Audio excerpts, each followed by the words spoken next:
Hey, what's up YouTube? Lightsaber Samurai here, and I'm back again with another video, and henceforth February shall be known as Backlog February. Now, what is Backlog February and where did I get the idea for the concept? Well, let's talk about it.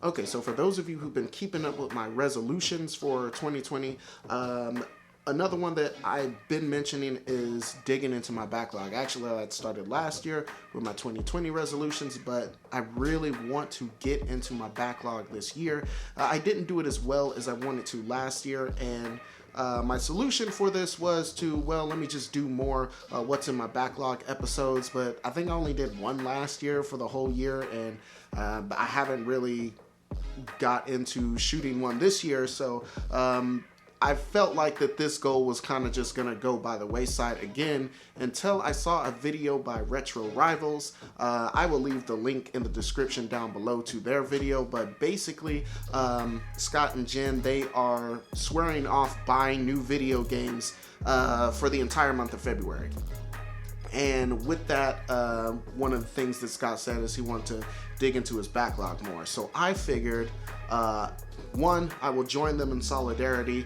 No more video games for February 2021, at least as far as buying things. I got a few things on the way from eBay, so those don't count because I ordered those like a week ago. But other than that, I figured that I would dedicate most of my video game reviews this month to games that I've never played before, the games that are in my backlog. So with that, a couple of things with that, they'll be shorter videos. I'll probably only review one game per video, as I feel like I can crank out more content that way and I can play more games that way. I won't be going through and beating most of these games, but I'll definitely put in several hours to each before I give my review or my take on it, so this won't be like an initial thoughts type of scenario. So I will definitely be playing deep into each one of these games before I make a review and talk about them. So yeah, if anybody wants to hop on the train, guys, dig into that backlog. I know a lot of you guys are also YouTubers and collectors like myself, and I'm sure you guys have collections that are much larger than mine, and you've probably got hundreds to maybe even thousands of games that you haven't played in some cases. And I mean, that's kind of an absurd concept. Like, why are we spending all this money on video games that we'll probably never play?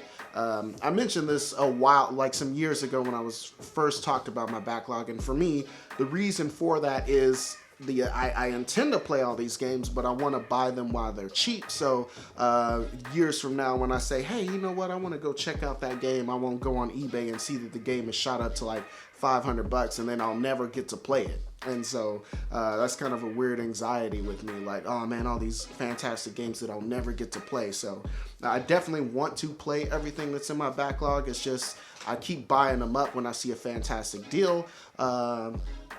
And I do that so I don't have to spend the money later.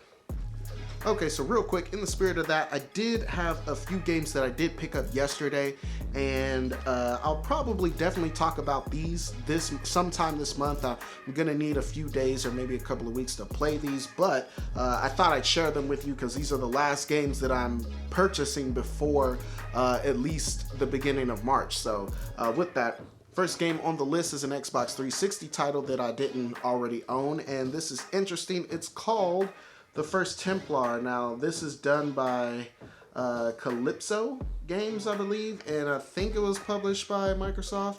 It looks like your standard like medieval like hack and slash, perhaps action RPG, and so I'm definitely down to climb into this, especially with two-player co-op. You can do this over Xbox Live, or you can do two-player co-op locally, which is fantastic. So yeah, hopefully it's decent. I paid $7 for it, so we'll see if I got my money's worth.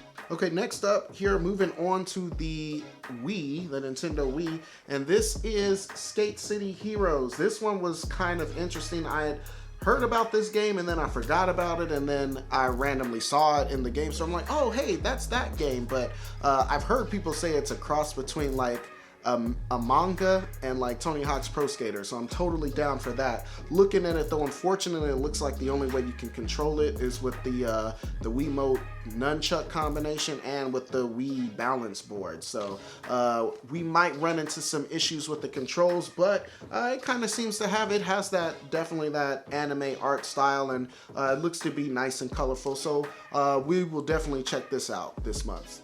Okay, next up is on the original Xbox, and I'm definitely trying to scoop up all the original Xbox games that I can find. I've got a couple of more that are on my radar for games that I really want to buy before that collection really jumps up in price. And this one was interesting. I found this. This is Cell Damage, and this is by EA Games. Interesting. It's a 1 to 4 player game, and it appears to be a car combat game, not unlike Twisted Metal or Vigilante 8, with a cell shaded and wacky cartoon, Looney Tunes style aesthetic. So this might be interesting. We'll definitely talk about this month. Okay, moving on to the final game that I picked up this month. This is a game that I actually already own on PlayStation 4, but I wanted the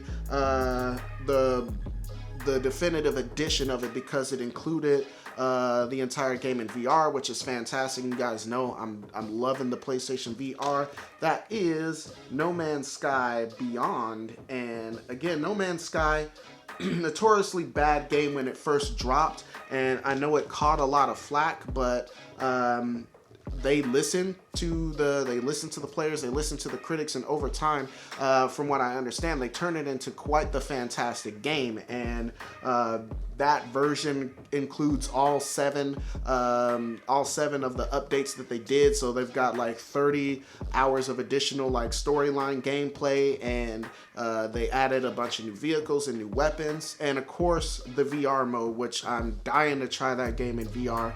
It seems like it's not a super demanding game that I can play in VR, but really one that I can just put on the headset and really just escape to this additional world that I can play at my leisure and at my own pace, and just kind of wander around and just kind of be somewhere else for a while, which is fantastic. So I'm heavily looking forward to playing that. Also, I like VR games, but the only issue I have with VR games is that a lot of them tend to be super short in length, only a couple of hours. And unlike most people, I don't really get sick playing VR games. Maybe it's because I'm blind in one eye, I don't know, but I can sit there and play Skyrim in VR for hours. I played Doom VFR from start to finish in a live stream one day, and I might do that again. And but it took me like 3.5 hours to play that, and I felt fine afterwards. So yeah, I'm definitely interested and excited to dive into that. Okay guys, so that's all I got for you in this episode. Just really quick, I just wanted to touch base and kind of give you an update of what I'm going to be doing in the month of February. Of course, I still got some other camera stuff and things on that side of the spectrum. I still got some more tutorials and reviews of some camera gear and equipment coming up in February as well. But for the video game side, for the most part, most of it is just going to be highlighting backlog games because I want to get through as many of those as possible. If you guys like this content, go ahead and hit that like button and subscribe if you guys haven't done so already. You'll be glad you did. I do believe that's all I got for you. Lightsaber Samurai out, and peace.